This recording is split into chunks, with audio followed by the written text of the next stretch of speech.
Bonjour everyone. Bonjour. This is Bertrand from My Private Paris. Today I am with Florent. Hello. Florent is one of our best guides on Normandy, World War I, World War II, but not only. Florent is a great guide in all subjects. About Paris and history in general.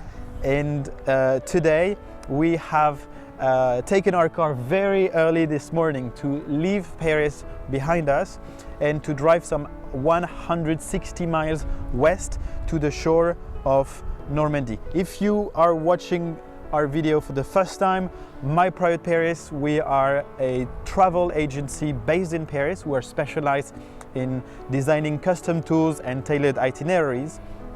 And since this year we could not welcome all our friends from all over the world, we have decided to every Saturday broadcast a tour either in Paris or around in France with our top guides to bring a little bit of our country for you. So if you like this video, you can of course subscribe to our channel, like the video, share it with your friends. The more the merrier.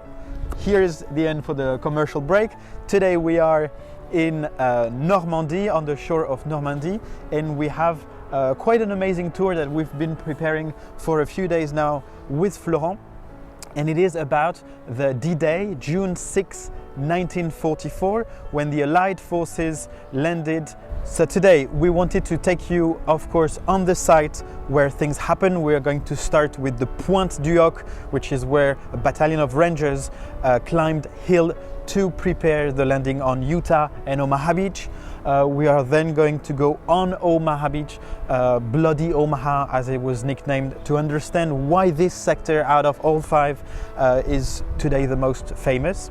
And we are going also to take you to the American Cemetery in Colleville-sur-Mer, where more than 9,000 soldiers are buried, and it is something you may have seen in movies like Saving Private Ryan, a very important place to remember what we owe to this generation. But let's get started. We're going to drive to the Pointe du Hoc. Exactly. This is where we're going now. So let's go there and we'll see you in a minute. Okay guys, we have arrived to the Pointe du Hoc, our first location for the tour today.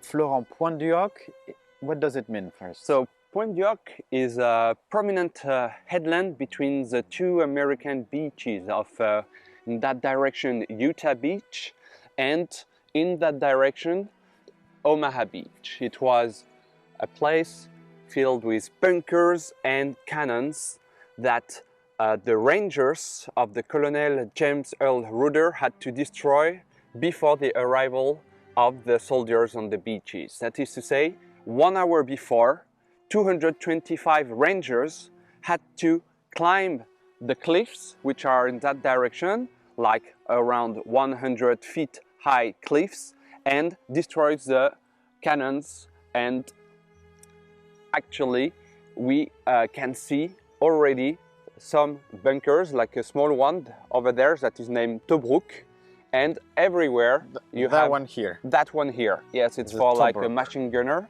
It's named Tobruk. Okay. After maybe guys, you can see that there's at the top here there's something that looks like a circle. Yes, and on that a cannon could pivot.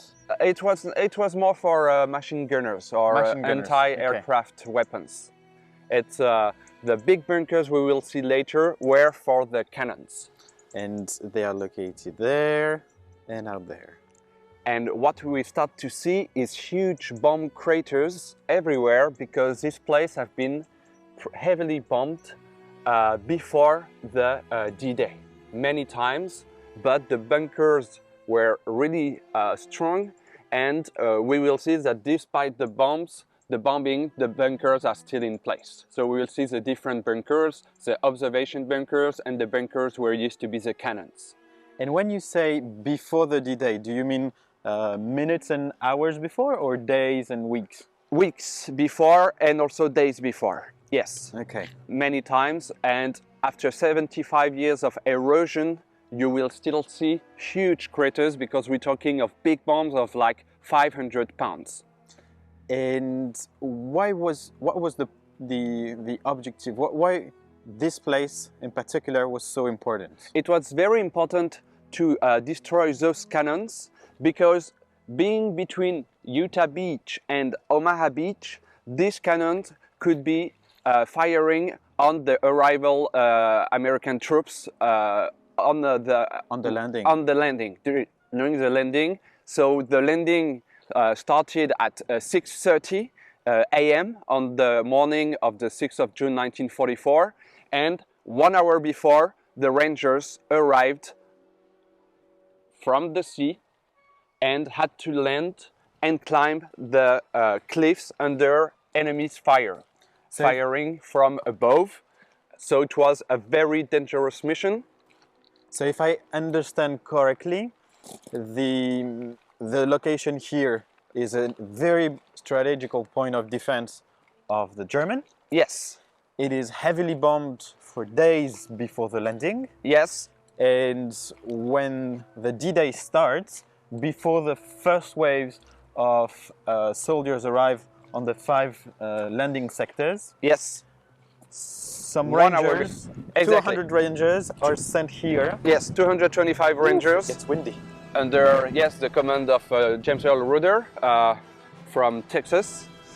And they are sent here to make the rest of the operation possible. Yes, actually, yes, to prevent those cannons to shoot and fire on the landing soldiers. Florent, do you mind going in the craters just to give Yes. a scale?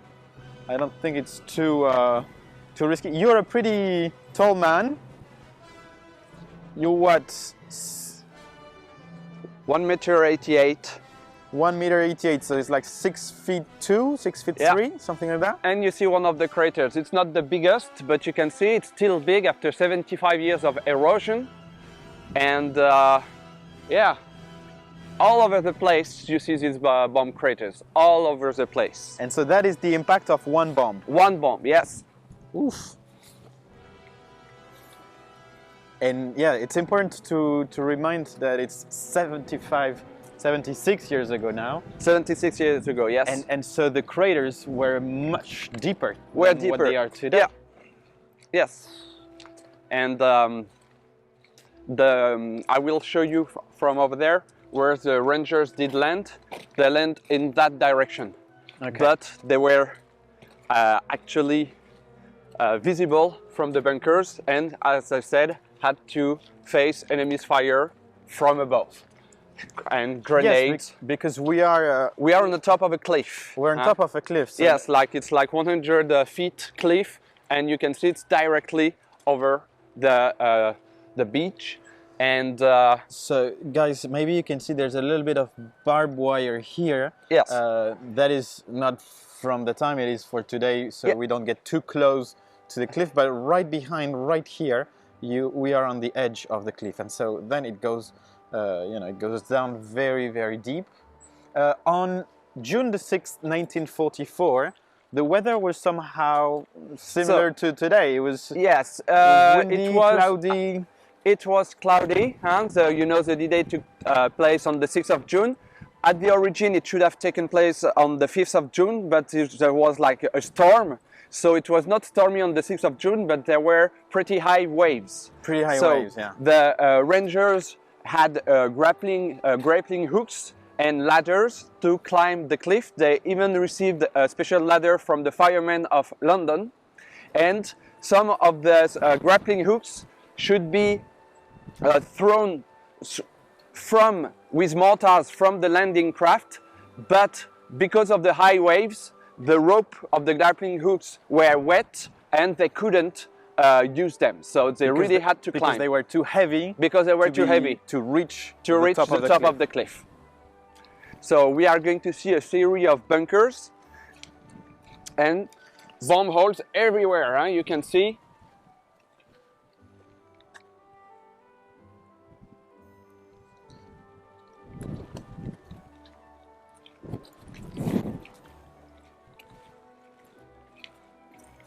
So So from the point of view, I mean, from the American strategy is to send the rangers here, and Yes. since we are on a pointy headland, Exactly. it was to climb the hill on both sides of the. Climb the cliffs where they could, and I say where they could because most of the time, because of the wind, they were not necessarily arriving at the proper place. And you can see now, as we are climbing few steps,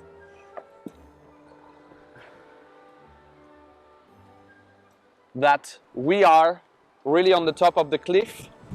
The main observation bunker is over there, Yes. and the rangers arrived on these cliffs in that direction. Okay, and England is behind the clouds. Wow, it's getting really, really windy and stormy. Yes, and cold. What was the Atlantic Wall? It was a series of fortification and bunkers from the southern France until the Norway. So more than 1,500 miles of coastline defended by bunkers, as I said, and under the command of the Marshal Erwin Rommel, who had said that the victory would take place on the shores. That is to say, that the war was lost for Germany if the Allied managed to stay one day minimum on the beaches of the landing. And actually, it turned to be right, as the D-Day was a success and led to the liberation of Western Europe. So he was clever on understanding that it was key to protect the shore here from landing. Exactly. And even if he complained that only 18% of what was supposed to be built in Normandy was actually finished in June 1944. Wow. So they had a lot of different bunkers. We will see over there the bunkers for the cannon and bunkers for the observation. We have here an interesting picture where you see heavy American bombers bombing Pointe du Hoc in 1944. So this is a photo taken from an aircraft in 1944. We see the bombers here. And we see la Pointe du Hoc. We see the Pointe du Hoc, and maybe you can see here there are a lot of smoke for the bombings, and you can see that this is the Pointe du Hoc, this pointy headland here. So the Rangers were supposed to land on both sides. Yeah, and they arrived there. And yes, because it went wrong. I mean, they arrived only here. Because of the current. Because of the current, yes. Yeah. And the second thing you told us is that they had ropes that were supposed to go from their boat on the way to climb the hills. Exactly. But these ropes were too heavy because they were soaked. They were supposed to be launched, the grappling hooks were supposed to be launched by like mortars, but the rope attached to the grappling hooks received so much water because of the high waves that they were too heavy and couldn't be used actually. Wow. So they had to really climb with their bare hands.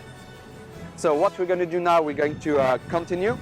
We're going to see the observation and the bunker that was actually turned into a common bunker because there was observation bunker just next to the cliff and with connection with the other bunkers where the cannons were supposed to be.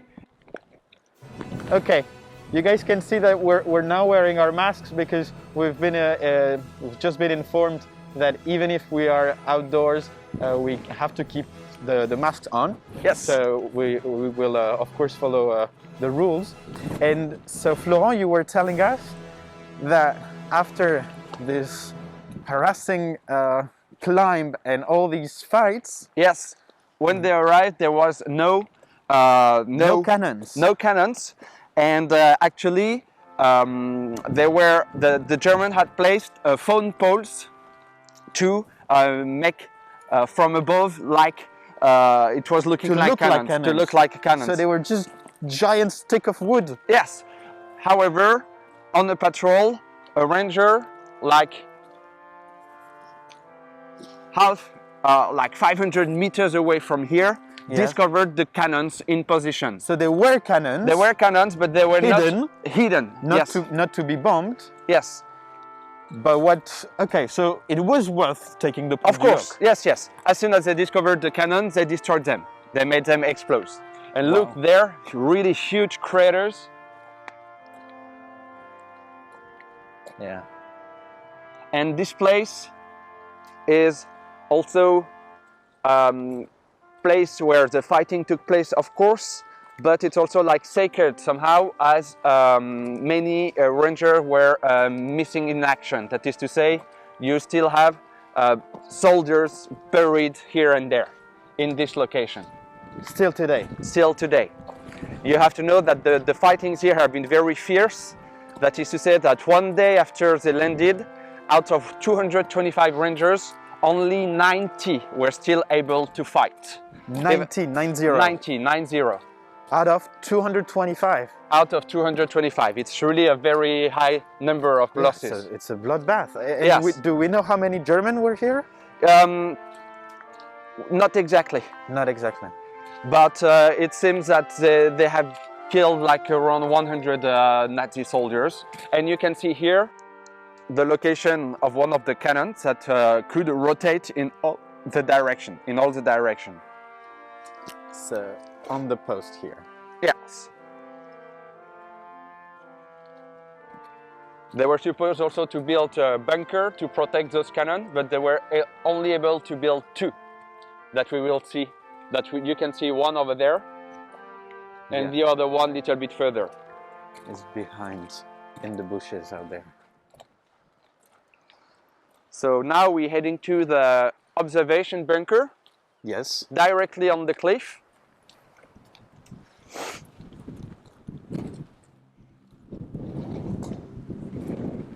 Sorry guys, if the image is a little bit shaky, despite the stabilizer we have, it is really windy. Maybe you can see it with our hair flapping in the wind. But hopefully the sound is still fine.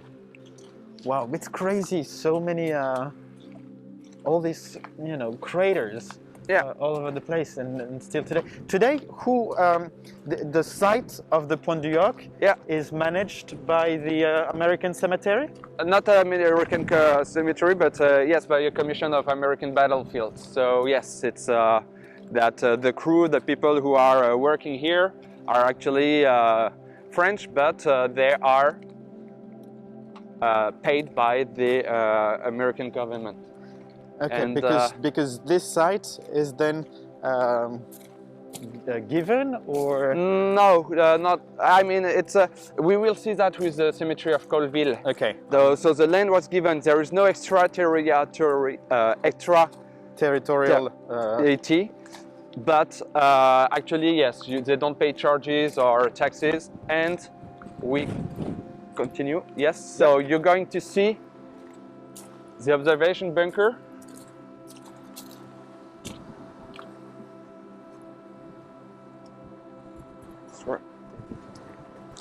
Okay, we're watching our steps here because it's wet, it's slippery and windy. So that was the observation bunker. Yes. And from that bunker, the German soldiers were shooting at the Rangers who just arrived from these cliffs over there.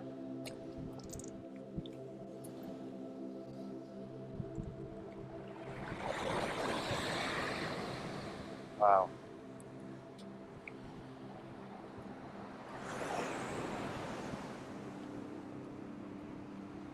So the tide is pretty high at the moment. Yes. But when the tide is lower, we could see the sand. Exactly, sand Here. and rocks. And Sand and rocks, yes. I even saw once a video of someone going down the cliff where you still find American and German bombs and shells that were left there since 1944. So you still have remnants of the war everywhere. Okay. And so the observation deck here does not have cannons. It's really for the soldiers. Exactly. For the German soldiers. So there was a crew of 9 German soldiers in this observation bunker, and it's directly facing the sea. There was a room with telephones and radio. There was the main room that is just behind, where they had the maps and everything. And there was another room where you had dormitories. Okay, wow, it's a massive structure. It's a massive structure, yes, for 9 soldiers. And, well, it's pretty massive. It resisted to 500 pounds bomb, and it's like untouched, you see? So it was made by the organization TOT, the organization that was building bunkers all around the Atlantic Wall, most of the time with forced labors, like French people who had no choice but to work in this organization, or POWs that were building the bunkers all around the Atlantic Wall. And it's built in reinforced concrete? Yes. That can handle... Very thick, huh? You see? It received a direct hit. So that's what a 500-pound bomb does to a crater like that. It's just a scratch.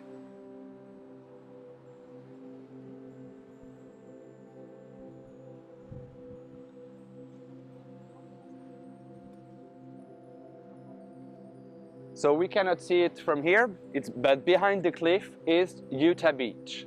In this direction here. In this direction, yes. Utah Beach is the most western of the 5 landing sectors, yes, right? We had 5 beaches. So you had Utah Beach, Omaha Beach for the American, and Gold, Juno, and Sword Beach for the English, Canadian, and French.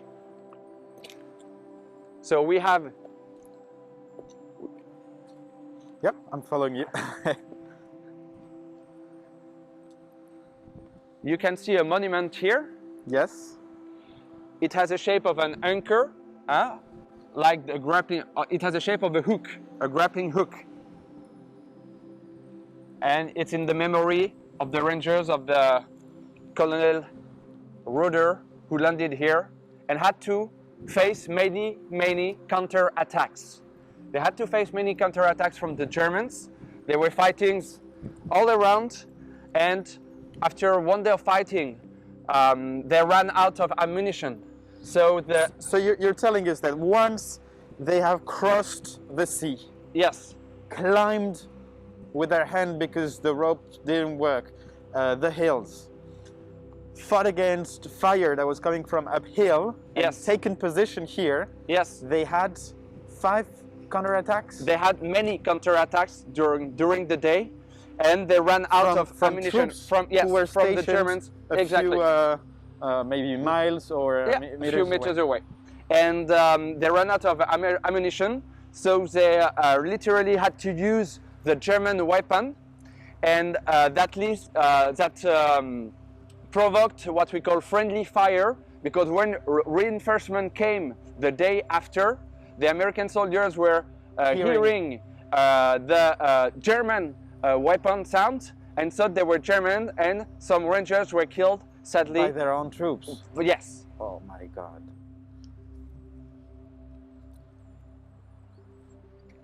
So you told us that so 225 Rangers reached the shore here, and at the end of the first day, only 90 soldiers were still on their feet and able to fight. Yes. So you see here,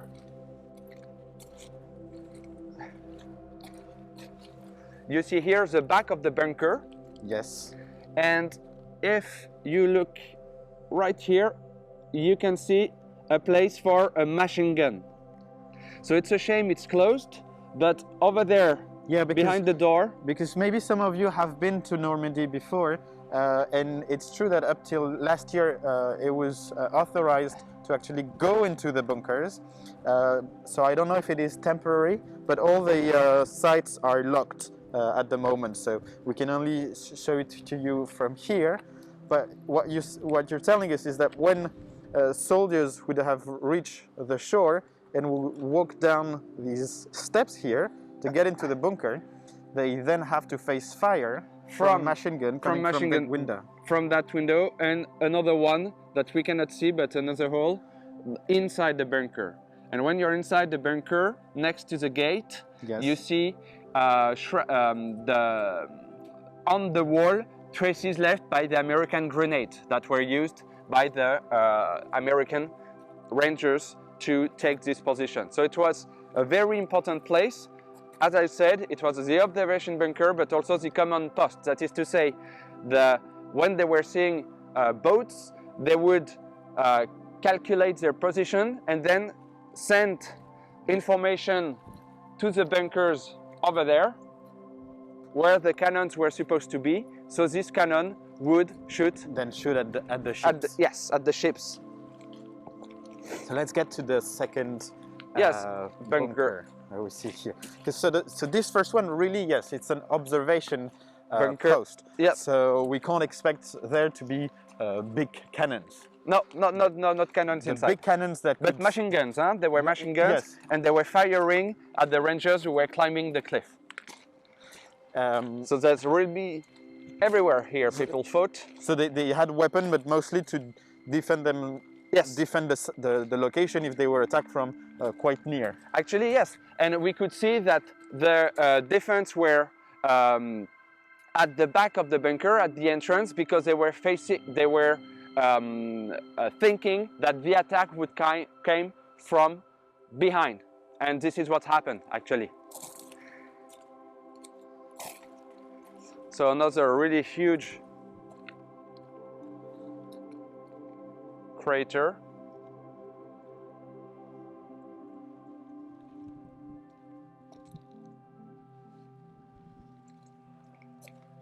When you say that the attack would come from the land, Yes. because that's when they were expecting paratroopers to be. Maybe. Yes. Yeah. Or, but not from the front. Yes. Yeah, from the back. Okay, so it seems that today we cannot go on the bunkers, but you can see this one. We don't need to go on the top to see exactly that the cannon were facing the sea, and that this one has been hit many times, but you can see it is still there. Yeah. So it was. And once again, guys, I'm not sure it shows well on screen how deep are these craters still today, which is 76 years after they were formed by all this bomb. That means they're less deep than what they were on the day of the bombing.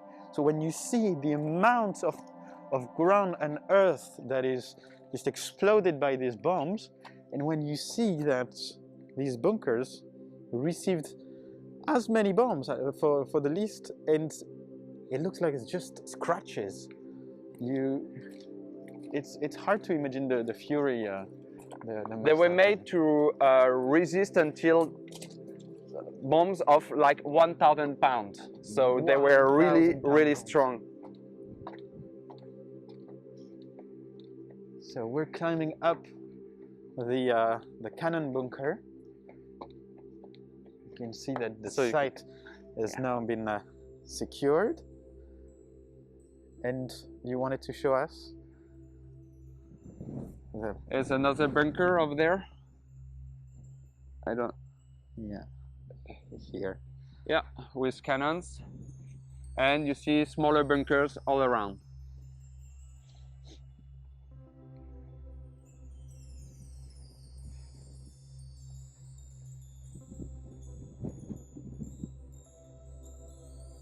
How many ships crossed the sea on the day of the So on the D-Day? D-Day, there were nearly 7,000 ships that were here for the invasion of Normandy.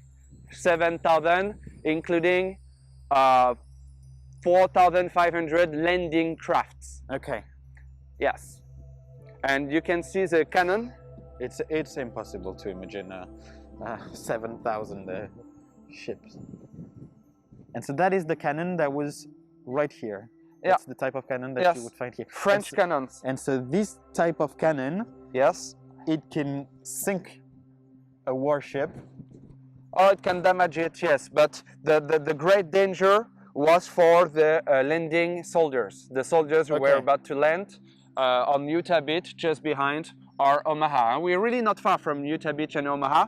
And as it's written, the gun emplacement at Pointe du Hoc greatly worried Allied planners.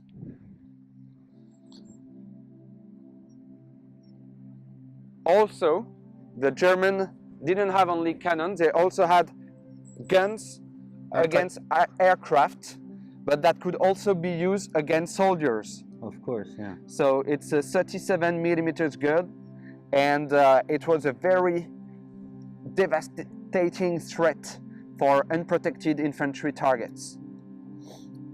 And from here, you can shoot both on Omaha and Utah Beach. Yes, with the cannon, yes. Wow. So the site is taken on the D-Day. It took a bit longer than planned. I remember that the Rangers, they were some kind, they were on a timed mission, and they had to show a sign. Exactly, they had to throw like kind of a flare, like kind of a firework somehow, to say the way is clear. Accomplished. But they didn't have time to do that before the landing that took place 1 hour later.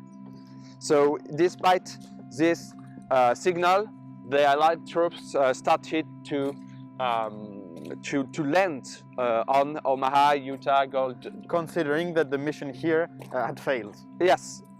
So this is also why they did not receive reinforcement. Exactly. And that on their own, they had to stand again all this counterattack. Exactly. Coming from inland German troops. Exactly.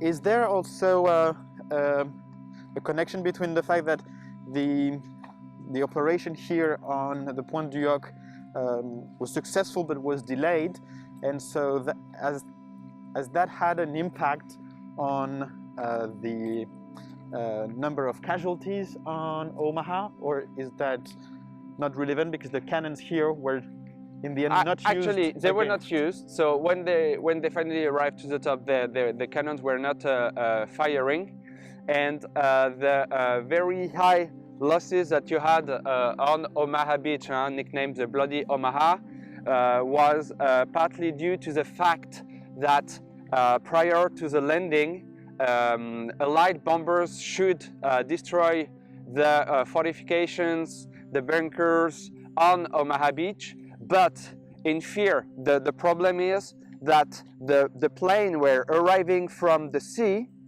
and actually didn't want to drop the bombs on the Allied landing craft, and they launched the bomb while they were above the land, and it was too deep inland, and actually when they arrived at Omaha, Omaha was intact. And but that we will talk about later at Omaha Beach. So it's one of the main reason of the fact, plus the fact that there was on Omaha Beach there was supposed to be a regiment, and actually Americans faced a whole division that was not supposed to be here.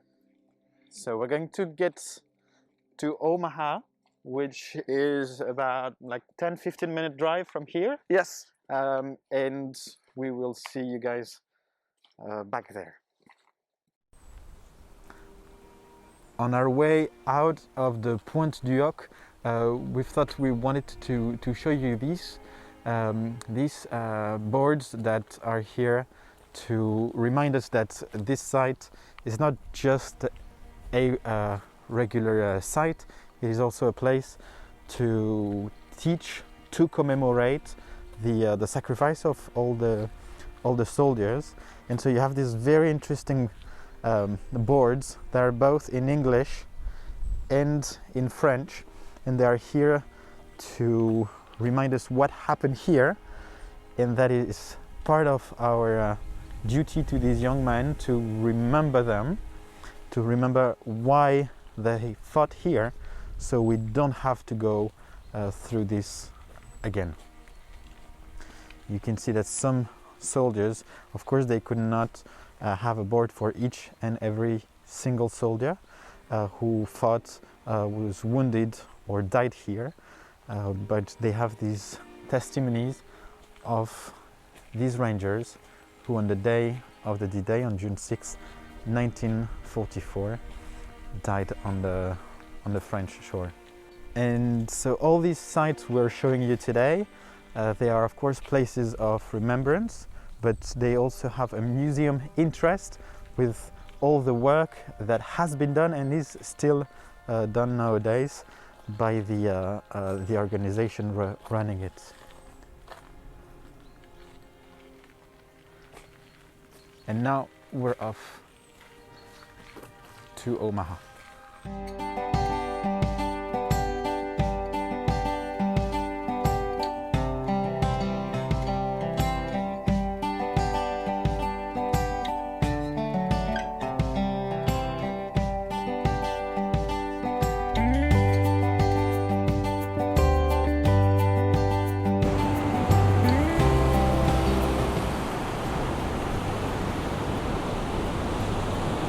Okay, we have arrived at Omaha Beach. You can see that the sea is quite agitated. There are lots of waves, quite a lot of wind also. And we wanted to start, Florent, by explaining why the tide was so important on this shore, and so the timing of the D-Day was important, both in terms of hour, but also in terms of what time of the day. Why 6th of June?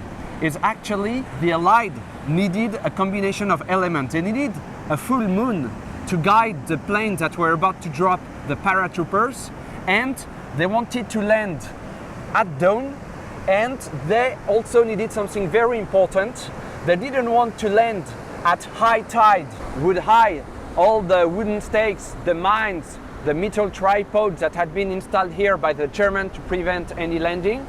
And if there was a landing at low tide, the American soldiers, the Allied soldiers, would have to run for a too long distance under enemy fire. So it should be a combination between low tide and high tide, with the tide coming in. And this could be done only a few days in the month. So originally the D-Day was supposed to take place on the 5th of June, but there was a storm, and the 6th of June was better. There were still waves, but the combination was better. And you can really see when you're here how difficult it was for the Allied to land here. When you see the hills, they had to climb these hills. So we understand the difficulty of landing in such a place where when you can see all these hills where the Germans had bunkers, machine guns, snipers, and the tide was a little bit like it is today actually. And the first wave, there was the 1st and 29th Division who landed here.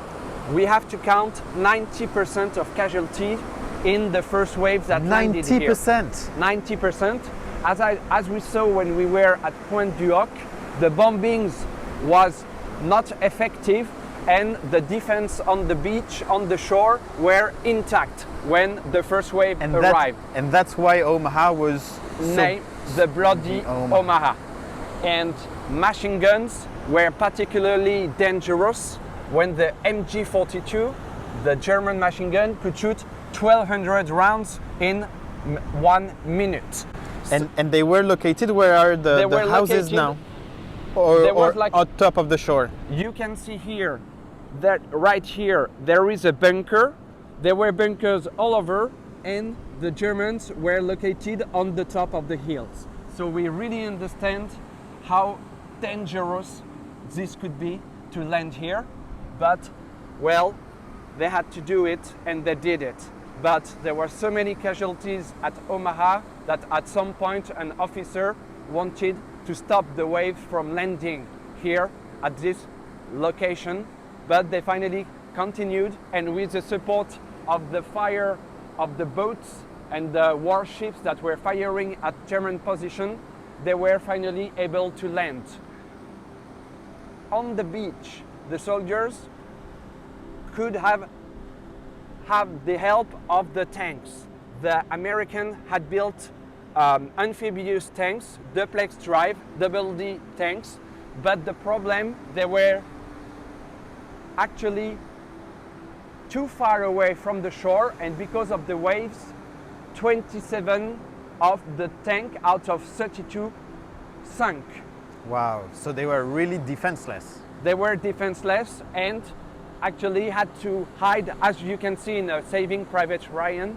You can see they were hiding under what they could find on the beach, like the obstacles, like the metal tripods, and it has been terrible here. Bloody Omaha really deserves its name. Omaha Beach has more than 2,500 casualties on the 6th of June. We are going to walk a little bit towards this direction to talk about the soldiers and the equipment they had on the day.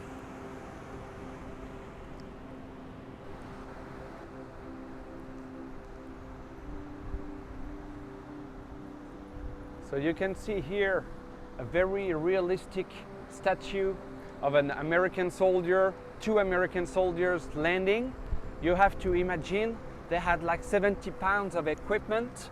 They were totally wet because of the waves in the landing craft and when they landed, and they had to run under with almost no protection under heavy enemy's fire.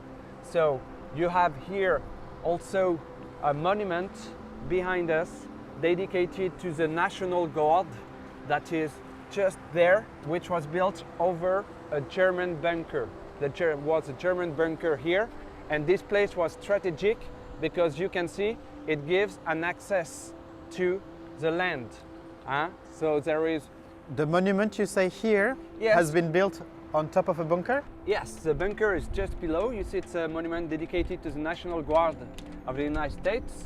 And it's a monument also about the First World War and the Second World War and the sacrifice of the soldiers of the National Guard who lost their life for liberating France and Western Europe during the First but also the Second World War. So the bunker is just below. As you could see, the German had bunkers on the hill, but also directly next to on the beach. And in that bunker used to be a German cannon, anti-tank, Pak 43, which is just below. So we're going to go below to see the bunker, and maybe you'll be able to see also the cannon that is still there, just below. So you can see the hills, the beach. Omaha was like 8 miles long, so all the 5 different sectors, it was 50 miles of coast to attack. So if you come here, you can see a very dangerous cannon against the tanks. Let me try to get the light well. Okay, perfect. Wow. So Pak 43, Panzerabwehrkanonen, which means anti-tank cannon. Pak 43. And it was directly on the beach to destroy the American tanks and the Sherman. As we said, for the first wave, only 5 of them could land and support the troops, but in the 4 other waves we had many more vehicles that could land here. we estimate that at the end of the D-Day, 120,000 soldiers landed on the 5 beaches and also 20,000 vehicles. So as we said, this place was strategic because you can see there is like a path between the hills to continue the liberation of Normandy. And so at the other end of the beach, all the way down there, has been built a monument to honor the fallen soldiers on Omaha Beach. Exactly, and this is exactly where we're going now. So we're gonna drive over there to show you a beautiful monument built directly on the beach. All the way down. It's in that direction, yes. All right, let's go there. So we have driven on the beach, which is located in the village of Saint-Laurent-sur-Mer. You can see that as they were houses then, they are houses today. People live on these shores. And we have here, Florent, the monument dedicated to the fallen soldiers on Omaha Beach. Exactly. So the first monuments, you can read the Allied forces landing on this store, which they call Omaha Beach, liberated Europe, June 6, 1944. So this was the first monument to be built here. And we have a second one, which is more recent, which is built directly on the sea. On the sand, exactly. But you're right, on the sea, when the tide is high, exactly, the water goes all the way there. Yes, and you saw houses around. Remember that on the D-Day, during the Nazi occupation of France, all the coastline was prohibited. Yes, to go. You're right to mention the French this. population. So the house you can see. The houses were not habited. Were not inhabited during the occupation, and were actually occupied by the German forces for the Atlantic War. So you see the beautiful. We're gonna walk on the beach. Yeah. You can see that there's quite some space, quite a distance between us and the sea at the moment. But when the tide gets higher, all these stairs you see there are underwater. So the beach here is rather flat, and that really shows you well the importance of the timing regarding the tides that Florent told us a minute ago. And so this new monument here are called les lames in French, or the blades, and they are here both to symbolize the different waves of soldiers who have been crushed on these shores. And so it's both a dedication to them, these waves of soldiers arriving here, but also the fury they had to face and the number of casualty, which on Omaha is not hasn't been very high. Very high, yes. When you compare Utah Beach and Omaha Beach, Utah Beach you had 147 American soldiers who were killed during the D-Day. When you think of Omaha Beach, the number is around 2,500. So it was actually yes, really it's almost 20 times. Yes, and as we saw, the reason was that the defense were intact, and actually also with the current and the waves, some troops were brought at a place they were not supposed to land. And as I said, a regiment, as to the intelligence, it was supposed to be just a German regiment, but no, there was a German division that was here to protect the... So everything went wrong. Everything went wrong. That's the aircraft support failed, bombing the actual bunkers. Yes. There were way more soldiers than anticipated, German soldiers than anticipated. Yes.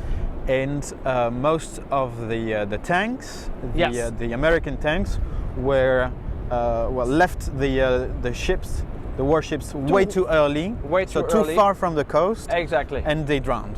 Exactly. They sank like and this is crewmen died. Which is why Omaha today is probably the most famous of the 5 sectors. Exactly. It is mostly The due deadliest.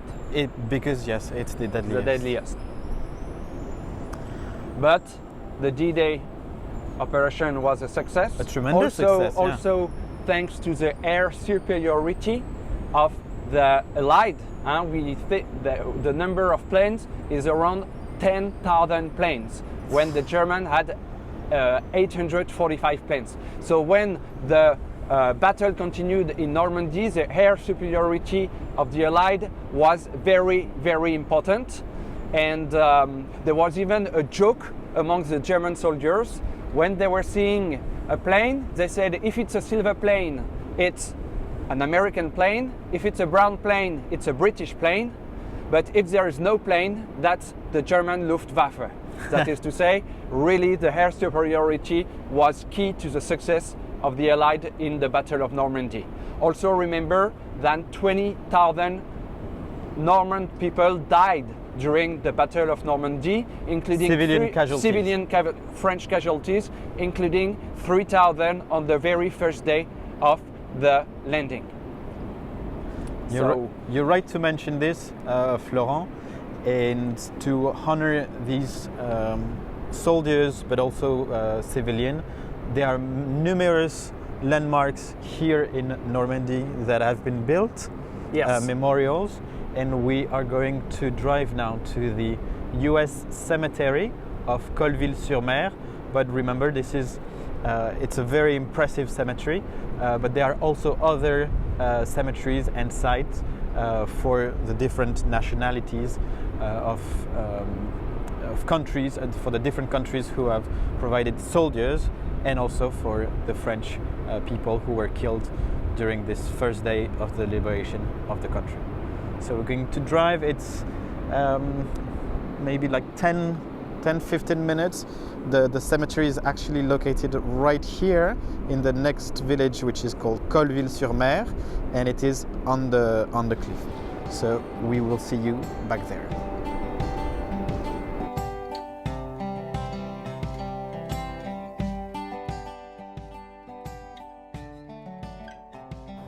So we are now in the American Cemetery of Colleville-sur-Mer. In this cemetery, you will find the tombs of American soldiers who died during the D-Day and the Battle of Normandy. It contains 9,388 tombs with lines of crosses that you can see in this direction. This is a big place. It's 172 acres, and its location is just above Omaha Beach. The land was kind of given by France forever to the United States. Of course, the United States, you can see the Star and Stripes over there. It's not considered as an American territory, it still is a French territory, but it's given. That is to say, of course, the American Commission for the cemeteries doesn't pay taxes or charges. Of course, France wants to thank the American for the sacrifice they made to liberate the country. So you said there are 9,388 graves, yes, which are located in the southern section here and the northern section out there. It's a very moving sight because it's almost impossible to, I mean, I trust your number, but there are so many crosses and Stars of David. So you hear the taps? Yes. So during the Second World War, the families of the deceased soldiers had a choice, either to bring the corpses back to the United States or let them on the soil they died to liberate. This is what happened here. You have more than 9,000 tombs, you have 30 sets of brothers, you have 4 women, and you can see how the crosses are perfectly lined up. The marble is white marble from Carrare, from Italy, the best marble you can get. And there was a cemetery here, actually, just after the D-Day, but the way the cemetery was opened was in 1956. So it's under American administration.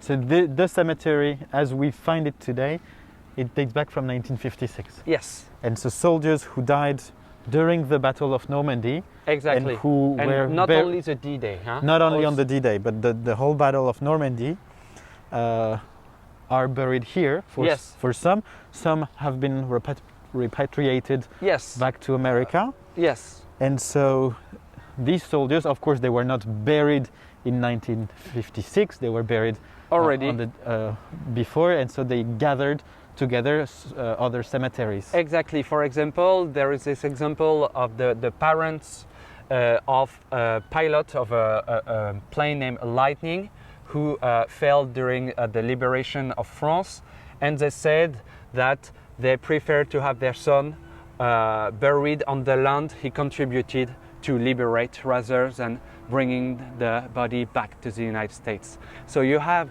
these white tombs, you have the name of the soldier, you have his state of origin and the date he died. And that is written on each and every single cross. Except like 300, 350 ones where it is written known but to God, when the body couldn't be identified. Yeah. I've been to this place quite a few times already, but every time there is something unrealistic about when you see, I mean, each single, I'm sorry, but you know, because this is quite maybe obvious to many, but thinking that each single cross is one soldier, and it's not, of course, not all the soldiers. It's just a number of all the soldiers who've died during this battle of this war. It's because, you know, when you hear numbers, they're just numbers, but here it starts to become more real and visible. Yes, of course. It's an amazing site. It's very, very well preserved and maintained. It's, you know, it's obviously this is not a way to promote war, of course, but instead it's to remember the fallen and and pay tribute, pay homage, tribute to the fallen.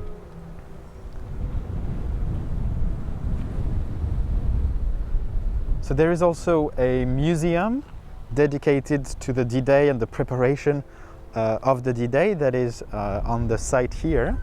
Yes, a memorial as well, and there is also a place about a wall where you have the names of more than 1,500 soldiers whose bodies couldn't be found, and that what we call the missing in action. So it's we're going to go see that. Okay, we've walked behind the memorial with the statue of the American spirit of the youth, and you were telling us there is the wall of the missing, that is to say, the wall with the name of the American soldiers whose body couldn't be found in 1956. So it's a pretty shivering place. You see the name of the soldier, you see its rank, then its division.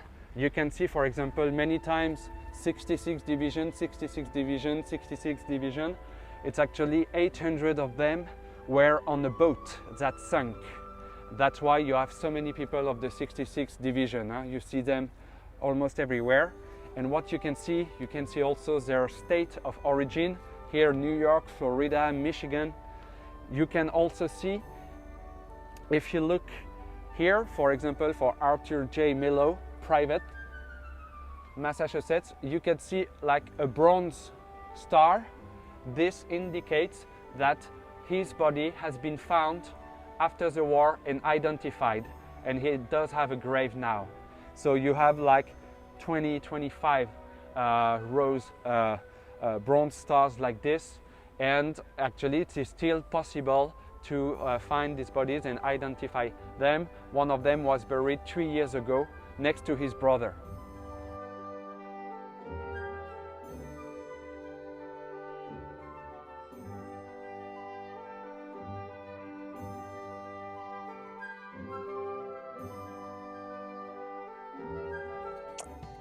Et voilà!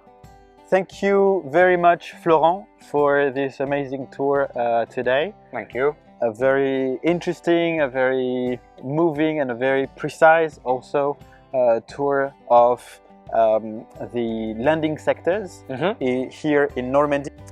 Right behind us is the Overlord Museum. It's one of the many sites that exist here in Normandy to enhance your experience when you travel here and also to understand more what happened. In this short video we've been able to show you some sites, but there's also much more. It's an endless conversation we can have about the D-Day and about the Battle of Normandy. Thank you very much for supporting us every week. You can find a link right here to tip your guide for today. It's also thanks to your generosity week after week that we are able to buy some new material to do these tours, like this microphone, a stabilizer, etc. And to be grateful to all of you who support us week after week, we've also filmed some extra content, little bonuses that we will be sending to you via email. Don't forget also to share this video if you liked it, subscribe to our channel, like the video. All of this is going to help us produce more content during this time for you guys. So once again, Florent, merci beaucoup. Merci. It was a pleasure to spend this day with you in Normandy, and we will be back next week for a new tour. Au revoir. Au revoir. Merci beaucoup. Thank you.